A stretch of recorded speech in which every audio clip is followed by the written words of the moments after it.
Hey creators, welcome back to the channel. Today we are diving into how to cash out and get your funds from Teachable. Whether you are new to the platform or just need a refresher, this step-by-step guide will help you navigate to payout process smoothly.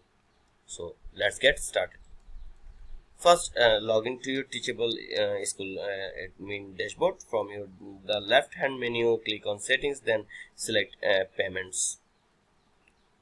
Here you will see the payments gateway options available to you. Teachable offers two primary gateways, Teachable Pay and the monthly payment gateway option.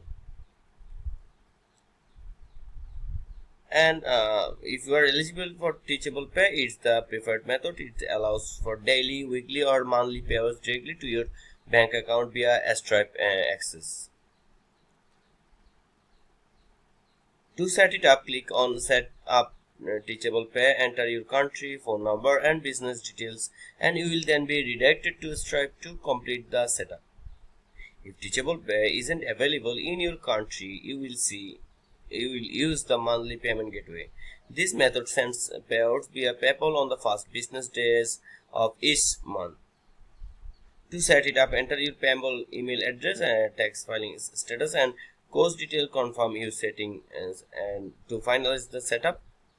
To track your earning, go to Sales in the admin sidebar, then click on Statements. Here you can view detailed report of your payouts, including statuses and amounts. And that's it. You have successfully set up your payout method on Teachable. Remember, with Teachable Pay, you can receive funds more frequently, while the monthly payments gateway process payouts monthly via PayPal. If you found this video helpful, give it a thumbs up and subscribe for more tutorials.